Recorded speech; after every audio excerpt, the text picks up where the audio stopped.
Hello guys, आपका स्वागत है गाचा कुत्ता के फिफ्थ एपिसोड में। तो चलिए गाइस, बिना किसी देरी के एपिसोड स्टार्ट करते हैं। एपिसोड की शुरुआत में हम जांका को देखते हैं, जिसे एक कमरे में से शोर सुनाई दे रहा होता है। वो दरवाज़ा खोलता है तो अंदर सभी क्लीनर्स पार्टी कर रहे होते हैं।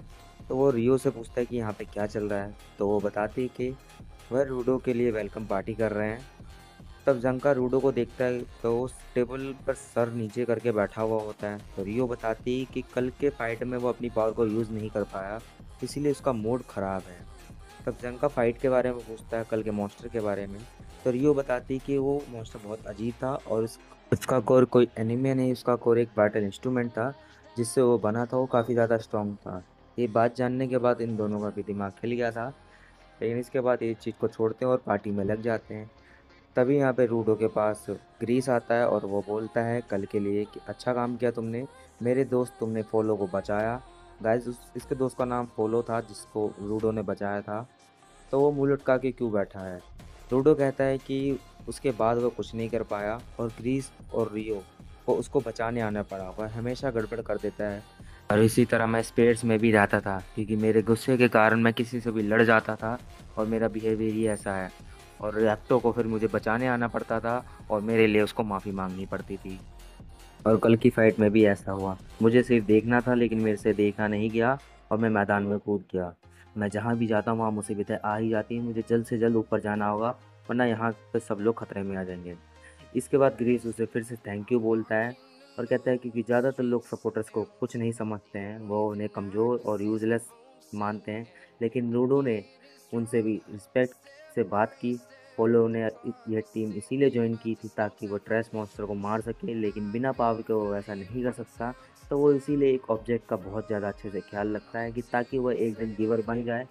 पर वो गिवर बनने के बाद भी एक सपोर्टर ही रहेगा, ताकि वो बता सके कि एक सपोर्टर का काम भी बहुत ज़्यादा इम्पोर्टेंट होता है। वो फिर रूडो से पूछता है कि तुम क्या चाहते हो, जब तुम ऊपर थे तब तुम क्या चाहते थे। रूडो को कुछ समझ नहीं आ रहा होता है। तो ग्रीस उसके सर पर हाथ रख के उसको बोलता है कि अपने ऊपर भरोसा रखो, बस। तब यहाँ पे इंजन आ जाता है और पूछता है रूडो से कि तुमने कुछ खाया या नहीं। तब यहाँ पे रियो, जंका और ग्रीस भी उसे अपने साथ खाने के लिए बुला लेते हैं और रूडो उनके साथ खाने के लिए चला जाता है। तब यहाँ पे एक बंदा होता है जो कि दीवार पर पेंटिंग बना रहा होता है। इसके बाद हम उसी आदमी को देखते हैं जिसने रूडो को पकड़ा था। उसने एक अनजान आदमी को रूडो के बारे में सब कुछ बता दिया होता है और वो अनजान आदमी इसे जान से मार देता है और बोलता है कि रूडो एक काफ़ी अच्छा तोहफा रहेगा। इसके बाद हम सैम्यू को देखते हैं जो कि अपने डेस्क पर आके बैठते हो। तभी यहाँ पर टेलीफोन बजने लग जाता है और उन्हें एक नया मिशन मिलता है। और इस मिशन में जंका और ग्रीस की टीम को जाना था। वो पूछता है कि इस मिशन में रूडो की क्या ज़रूरत है, क्योंकि वो अभी ऑफिशियल क्लीनर नहीं बना है। समयू बताते हैं क्योंकि इस मिशन से रूडो का कनेक्शन है। एक व्यापारी अपना सामान लेकर पॉल्यूटेड जोन से आ रहा था। रास्ते में उसे एक ट्रैश मॉन्स्टर ने हमला कर दिया और उसका कीमती सामान चुरा लिया। व्यापारी चाहता था कि उससे मॉन्स्टर को मारो और वो कीमती सामान वापस लेकर आओ। वो सामान कुछ और नहीं बल्कि एक स्पेयर से आया हुआ एक जिंदा इंसान है। और ये बहुत ही ज़्यादा अजीब बात है कि एक ही टाइम पे दो लोग ऊपर से आ टपके, वो भी जिंदा। तो रूडो भी सोचने लग जाता है उससे मिलने के लिए, शायद उसको ऊपर जाने का कोई क्लू मिल जाए। लेकिन वो अपनी पावर का यूज़ नहीं करना चाहता है, क्योंकि वो जब भी अपनी पावर का यूज़ करता है तो वो बोझ ही बन जाता है। लेकिन इतना बड़ा मौका हाथ से नहीं जाने दे सकता है, तो वो इस मिशन पर जाएगा। सैमू बताती कि वो इस मिशन में इंजन को भेजना चाहती थी, पर वो दूसरे काम में है, इसीलिए उसने बोला कि मेरी जगह जंका को भेज दो। तभी जंका यहाँ पे खुश हो जाता है। इसके बाद ये लोग मिशन के लिए निकल जाते हैं। रूडो ग्रीस से पूछता है कि वो अपने साथ कोई वेपन क्यों नहीं रखता है। जिस पर ग्रीस कहता है कि मेरे दोनों हाथ ही काफ़ी है एक मॉन्स्टर को फाड़ने के लिए। एक दूसरा आदमी बताता है कि ग्रीस अपने साथ एक तालिस्मान रखता है जिसकी मिशन पे जाने से पहले पूजा करता है ताकि वो लोग सेफ रहे। फिर ग्रीस कहता है कि ये काफ़ी सस्ते में मिल गया था, वो प्रे करने में कोई नुकसान तो है नहीं। तभी उनके पीछे से एक लड़का आ जाता है जो कि लड़की जैसा दिखता है और वो बोलता है कि मैं ही वो व्यापारी हूँ जिसने तुम लोगों को बुलाया है मिशन पे।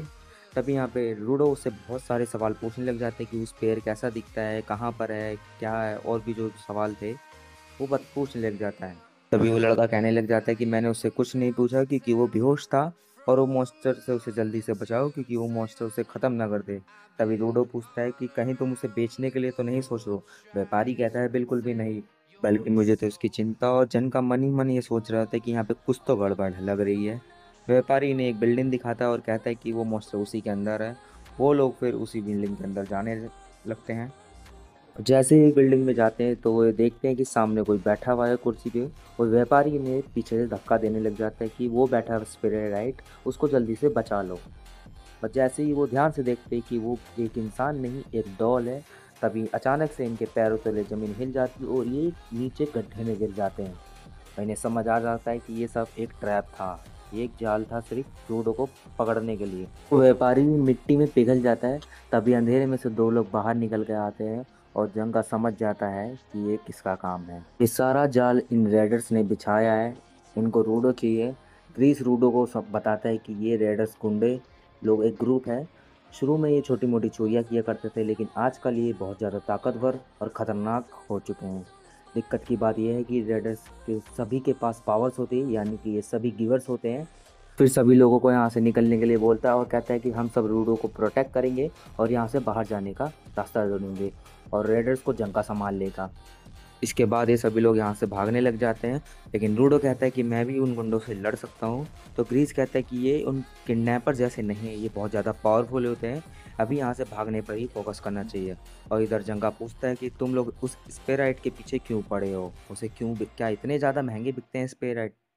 तभी वो लोग बताते हैं कि नहीं, हम उसे बेचना नहीं चाहते हैं, बल्कि हम ऊपर की दुनिया के बारे में जानना चाहते हैं।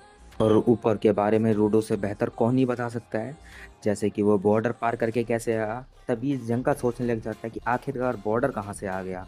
इसके बाद वो लड़की मिट्टी से बने हुए पुतले बनाने लग जाती है और जंका समझ जाता है कि वो व्यापारी भी इसी मिट्टी से बना हुआ था। मतलब इस रेडर की पावर है मिट्टी से पुतले बनाना, और जंका इनसे आराम से निपट सकता है। लेकिन इन मिट्टी के पुतलों के बीच में एक असली रेडर भी छुपा हुआ था, जो कि बार बार जंका को मुक्का मारे जा रहा था। फिर वो लड़की कहती कि तुम्हें इंसानों से लड़ने का एक्सपीरियंस नहीं है, क्योंकि तुम सिर्फ एक ट्रांसमोस्टर से ही लड़ते आए हो। तभी फिर से वो रेडर डॉल में छुपकर जंगा के ऊपर अटैक कर देता है और यहाँ पे पिटाई लग जाती है जंगा की। और वो रेडर उस ग्राउंड को भी मिट्टी में बदल देती है जहाँ पे जंका फंस जाता है और कहता है कि हमें सिर्फ तुम्हें मारना है, इसके बाद रूडो को हम पकड़ लेंगे। तभी जंगा कहता है कि थोड़ी देर के लिए अपना मुंह बंद रखो और बकवास को बंद करो। और जंगा कहता है कि मुझे सब कुछ समझ आ गया है, तुम अपनी कुदारी से इस ग्राउंड को मिट्टी में बदल सकती हो, और ये दूसरा वाला सिर्फ मुक्का मारने का ही काम आता है और उसे कुछ नहीं आता है। और वो कहता है कि मैंने बड़ी बड़ी चप्पलें पहनी हुई ताकि मैं मिट्टी के अंदर ना फिसल सकूं। और ये सुनकर रेडर को गुस्सा आ जाता है।